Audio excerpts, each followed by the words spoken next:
Original front hood Compton Crips.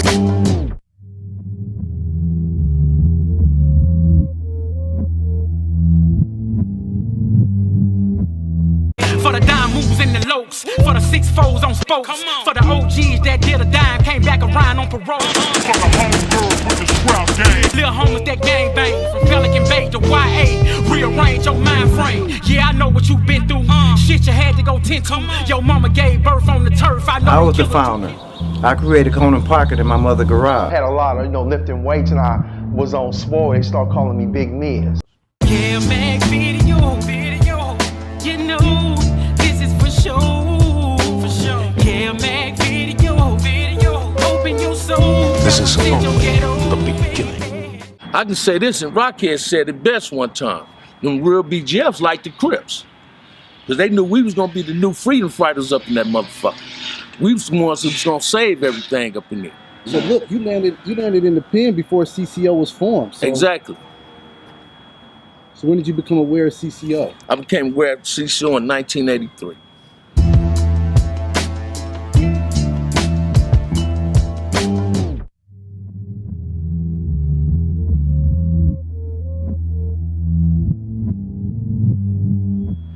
And you weren't pulled in by other Compton CCOs?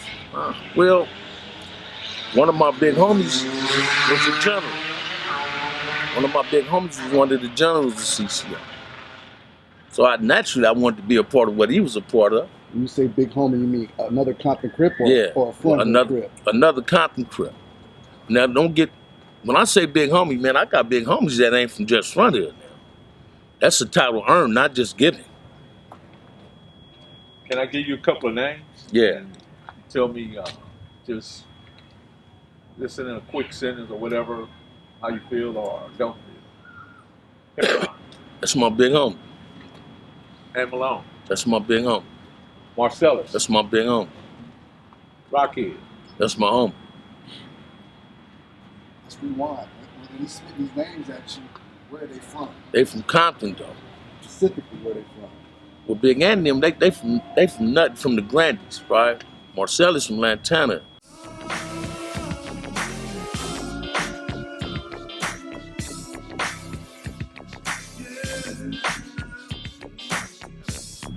He ain't asked me about Sumo. Sumo from the Grandies. That's a good man. Feel me?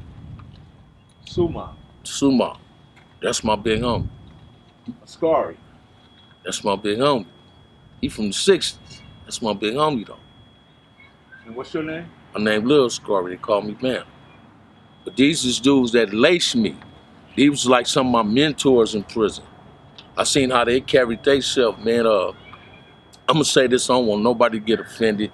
They might end up seeing this video. If a motherfucker from Compton was claiming Compton Crip and didn't know Aunt Malone, he might get his ass whooped. Why is that?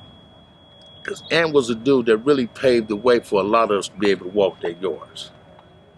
He had a reputation and had a squabble. He had a squabble about himself. He had an aura. Same with Big Heron. Same with a light bulb, Sumo.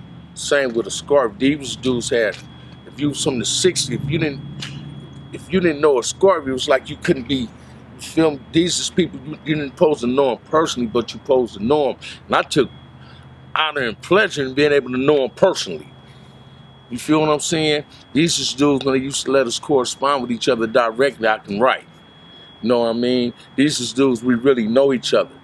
You know, these is dudes that, like my big homie Sumo, man, and Big Heron, brother, most people believe it. Now, when they found out I was CCO, they was mad. Because they told me never to get up under nothing when I go to prison. Don't get up under nothing. Well, damn, why you getting mad? You running this shit. So if that ain't love, they showing me. So no, I ain't got to just make myself look good. I got to make them look good too. Because if it's a blemish on me, it's a blemish on them. Bam. You stated, right? Different individuals had major squabbles. Yeah. Is there any one individual that you can define that stood above all the squabbles you ever seen? Squabbles. Squabbles, shit. The bully. Bully? The bully. Bully's at the top. Yeah. Okay, while we on names, there's two people I want to ask you about. You know Keita Rock from 60s. Yeah. Where'd you meet him at? I met him in county jail. Me and Kid Rock used to play poker together. Kid Rock was like 18 years old. Man, him, Lunatic Frank, Money Munch. You feel me? And me and Keita Rock got real tight. His son was just in the pen with me.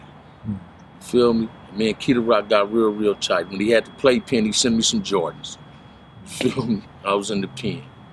Playground. Yeah, the little tennis shoe thing, whatever it was. Yeah. One more person. Turtle from Santana Block. That was like one of my best friends, Kenneth Johnson.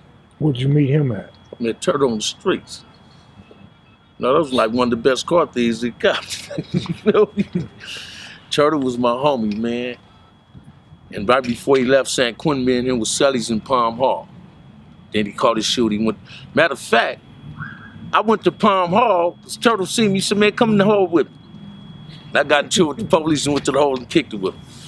Me, him, and Nate Tillman from Palm, we was all in Palm Hall together. Turtle went to Chino. I ended up doing my 18 years on a manslaughter. And he got out 45 days later and got killed. Me and his brother Whiskey just real tight, right? Turtle was like, you know, Turtle was like, he was loved by a lot of us out here.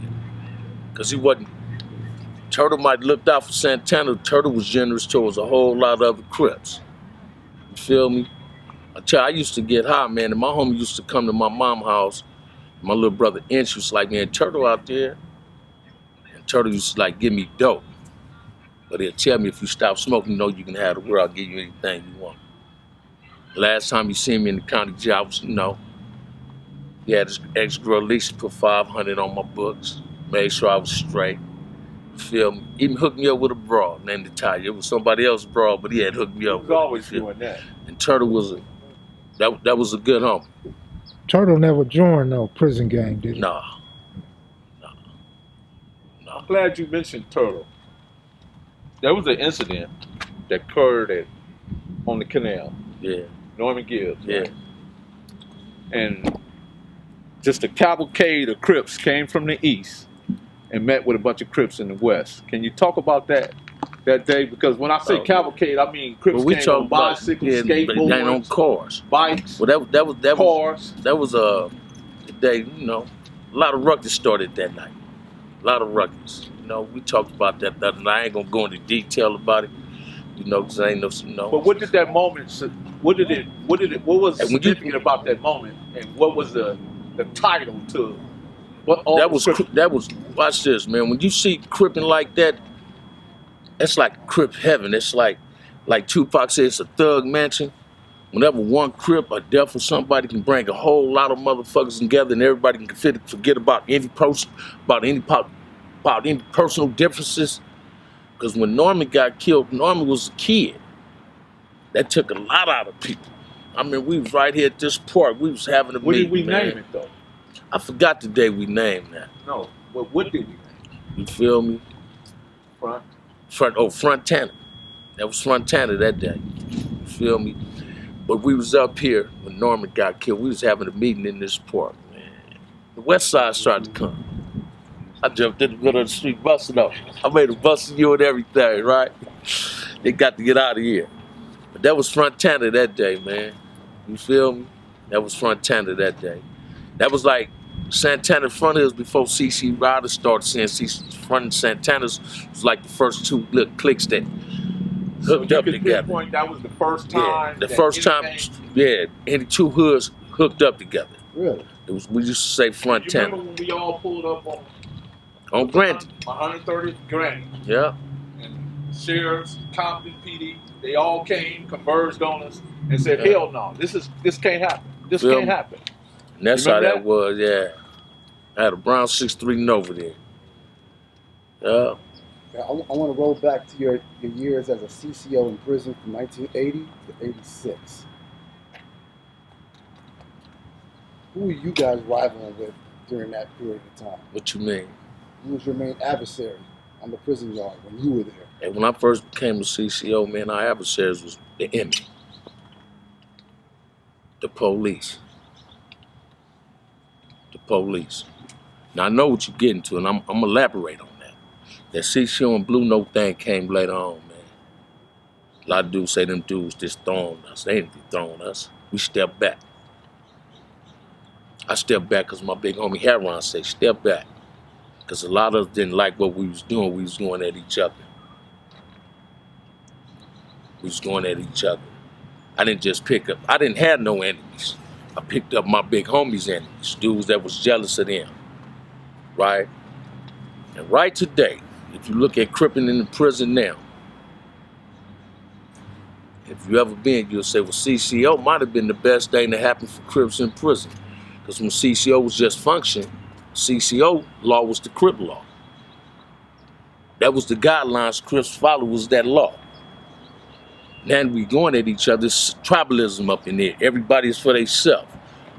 Something happened to me, if Comptons don't take off, somebody else might not want to do nothing. That ain't how Crippin' is. Sometimes we turn Raymond over in his grave. Like, let me give you an incident.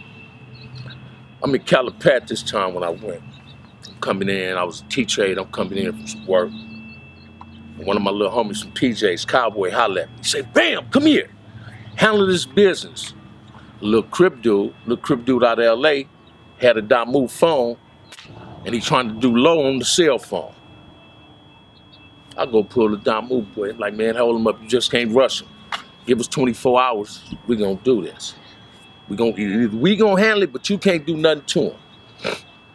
I go to the little Crip dude and say, man, what's up with that phone? What he didn't know is I get up early. Calipat, you got holes in your door, so I can stand at my door. I used to see shit. I seen a line go down by a cell. What he had in that envelope? It was a phone, come to find out. You slid it to the wrong person to hold for you, first of all, because he can keep the phone from you, then you can start some race shit.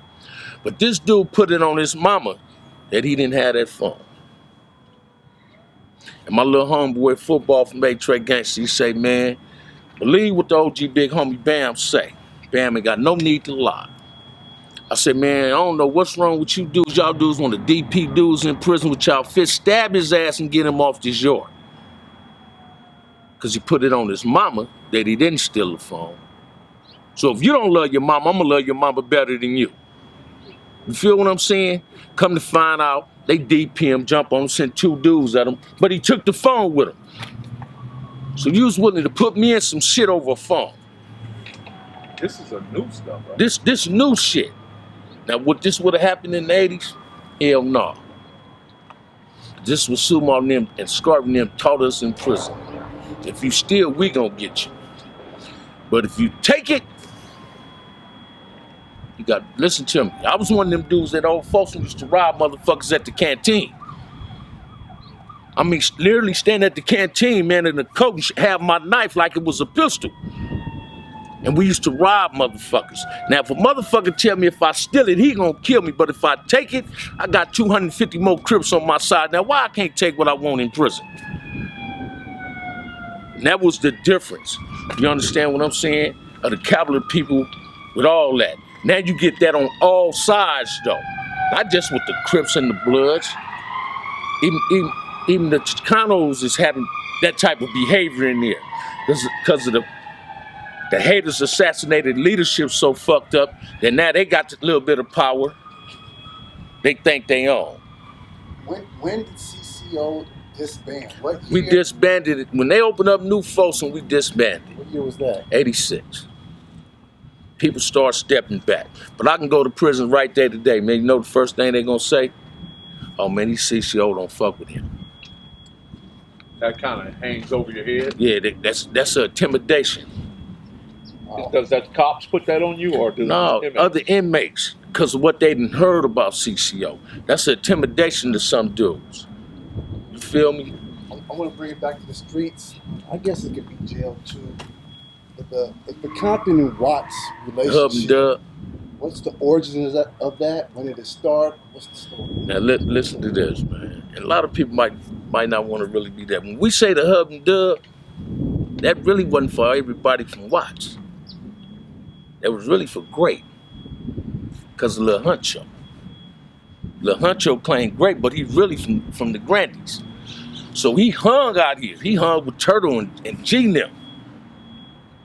So we the hub and dub. So now they took grapes out of 4800 one time. CC Ryder said, no, y'all got to put them back over here. Because they our homies. Now it's all watch. The hub and dub, we do it like that. Like one of my best little youngsters up in there was from Grape. My road dog was Lil Earl from Grape. That was my road dog. You feel me? And that's just how that was. But that hub and dub thing, sometimes, man, you can go in prison, Kev Mac, and what people don't know is your road dog might not even be from where you from. He might be completely from another Crip set. That's true. You feel what I'm saying? And that create bonds with other cliques. You understand what I'm saying? Yeah, Compton in the 60s always had a bond, even though they fell out once before. But they had a bond. That's why it didn't really get blown out of proportion on the streets. It was bullshit, fights and all that, but it wasn't no, like the 8 Trey in the 60s thing, because there was certain relationships already established. Do you think those relationships are rooted in the CCOs of the 60s and Compton both being in that organization? Yeah. And that's kind of what stopped it from blowing Yeah, up? yeah. Let me ask you this. I want to go into the kind of origins of Front Hood.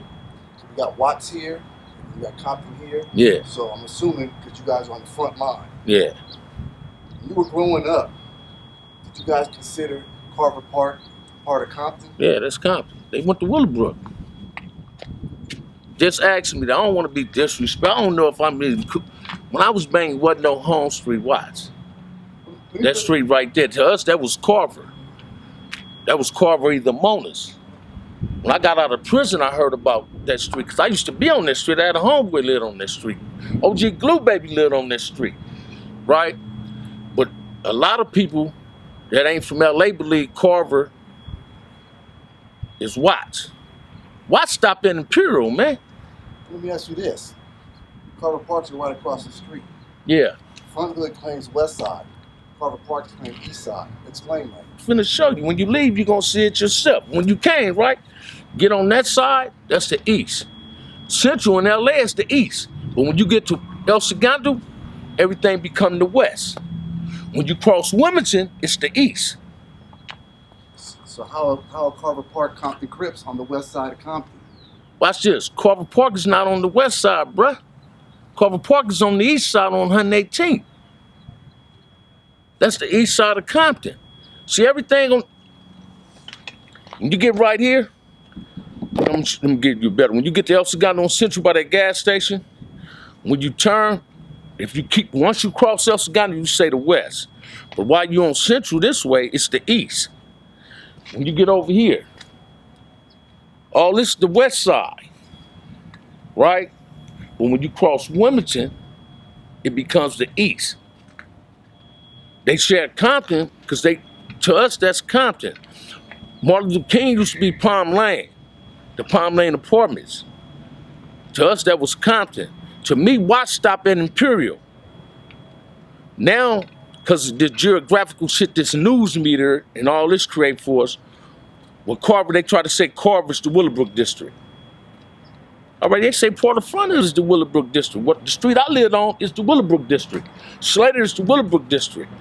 But if I write his house, I write west 130th. On right east. You don't get on the east till you cross Wilmington. Once you cross Wilmington, you're on the east side. That's why Conapauga is the east. But based on, because that's LA County. So it's mapping. It's mapping. It's mapping. Like, let me ask you this one, and you're supposed to ask questions. I don't believe it's a thing called South Central. But yet every black dude in LA say they from South Central. That was just something the white men said because they couldn't get on the police scanner and say, this is where all the niggas live at. Go to that sign down there. You feel me? Look up on the sign by Yeah. Centennial. It's going to say South Central. That's new. They did that. It ain't, watch this. No, I'm not. South I'm not Central is saying the bottoms. Go by the map of what South Central is. That's the 50s and by the Pueblos. Now everybody clown. That's the white man wanted us. They can't get on the police scan and say they're all the niggas. So they say, nah, that's South Central.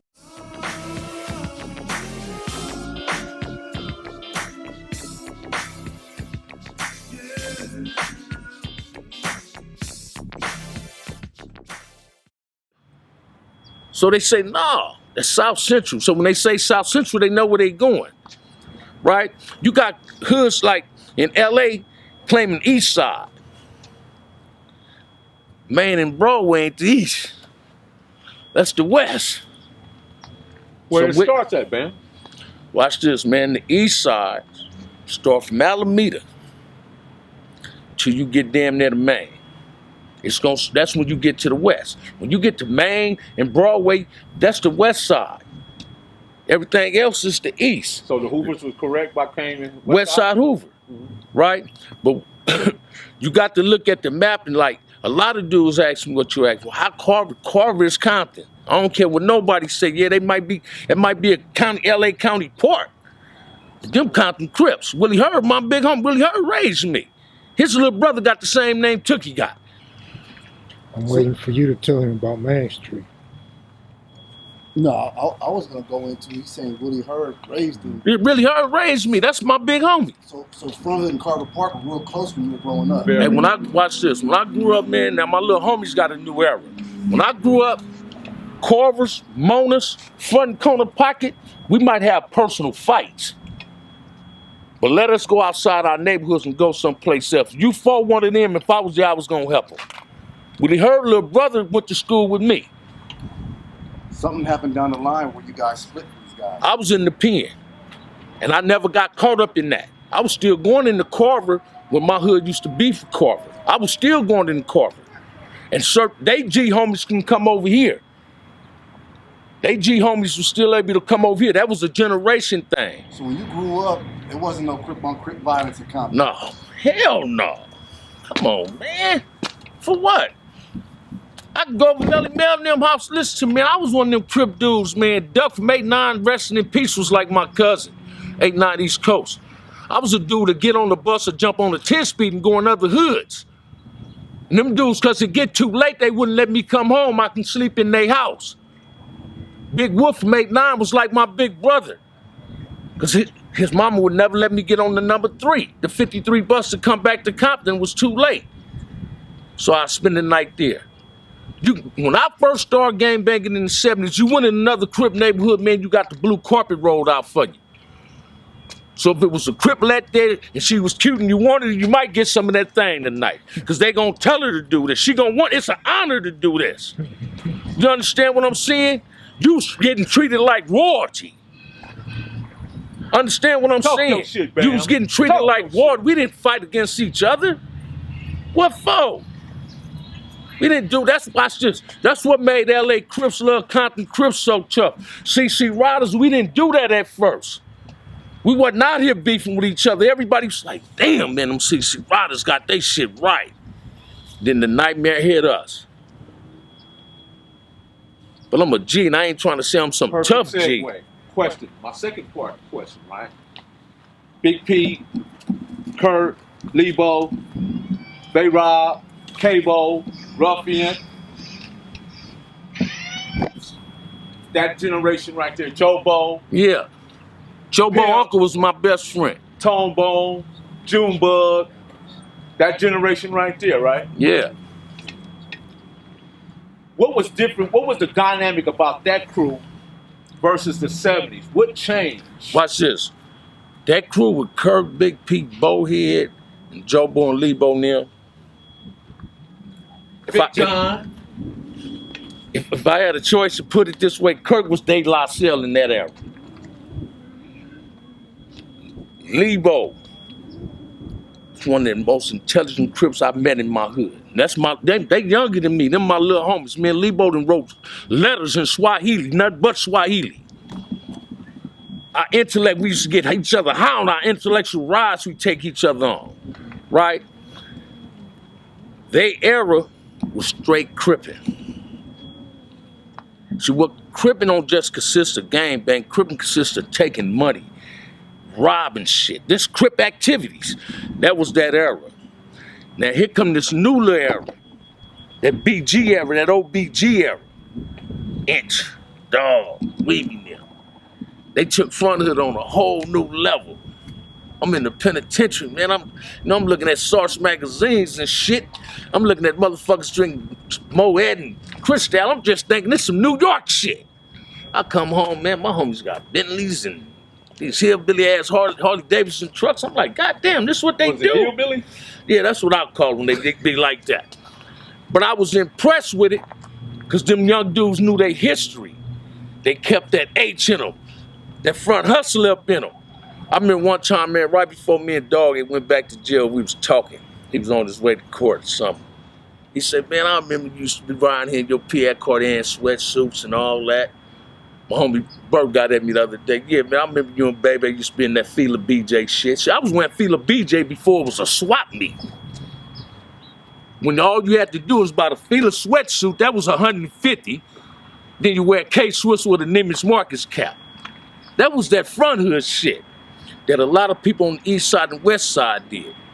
The next crew out in Compton that wore Taylors was the Nutties. Big Mac, Fatso, my cousin Big Ollie and them. Now what I learned from older cats like Keely and my homies Mac watching Bodine them and them Nutty Block older cats and Pet Bull and them, what I learned when I was a little dude, they taught us what homeboyship was. That's what motherfuckers now. I don't know if they display it like they used to, but back then, if one of them dudes got out of prison, believe me, it wouldn't be nothing for them to put their homie in the car and do all this for them. One more point. There wasn't a building. If you go from Wilmington all the way past Compton Avenue, all these buildings you see right there, Yeah. Big P, Lebo, Kurt, Pimp, Jobo, Oh, listen to me. Them was Big pieces. John, In they little era, Ruffian. they was Their pieces. names would be So, lined up all When the way to Jobo the did graffiti. that, Yeah. Jobo was I like was spray, wondering who you feel did me? that Jobo because used to write on shit. I didn't call him, him and Bohead was the spray painters for real. Right. So I'm gonna tell you, if you want to know if motherfuckers Not one really of them from front buildings hood didn't get untouched. or Corbin, you see where all them diesels is over there? Uh-huh. What was that, boo? What was it? A lot of people don't. That used to be the go-kart track. Oh yeah. Yes. Yeah. The go-kart. Yes. That's right. That's right. If you want to know if a motherfucker G from this era, ask me what that was. That was a go-kart. You're right. I got a couple more to knock out. Give us the boundaries of front hood. Where y'all start and begin. Front hood start from from LC Gondu. A lot of my little homies don't know this. To 139th. We had front hoods that lived on the 139th. That's what they don't know. About them. We had front hoods that lived on the 139th.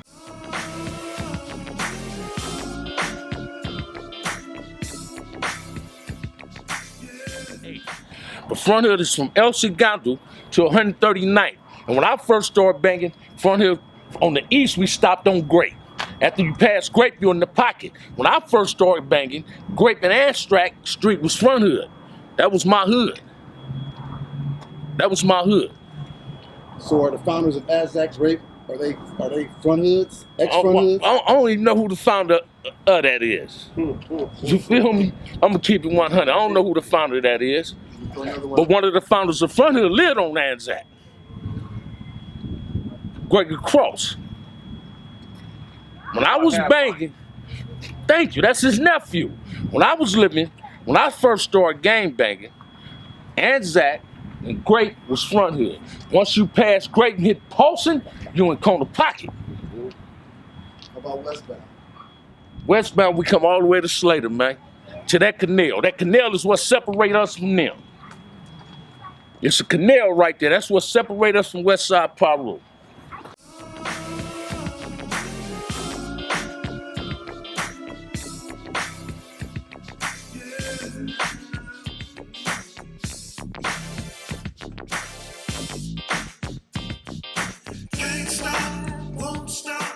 And my dumb ass, I don't even know if Boo remember this. I had wrote Crip on the back of my mama's house. I wanted him to know where I was. The back of your house face Pirus? Yeah, exactly. I used to shoot at them dudes from my backyard. That was pretty bold of you. Yeah, I got an ass whooping like a motherfucker on that, man. My daddy whooped my ass for writing Crip on the back of his house. We just finished up, we just wrapped up a series with Monster Cody. So I gotta ask you, since you guys are comrades, did you know him personally? Yeah, I was in St. Coon with Cody, New Folsom, and we cool. Sadiq, you all right?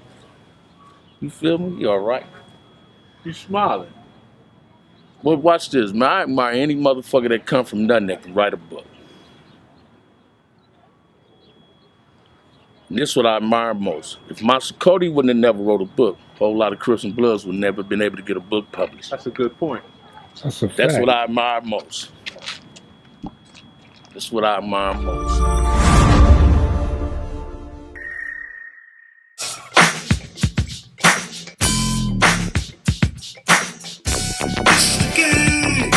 This is why we been hanging out all night and rolling up in the days in the city Compton where the cheese pay no names.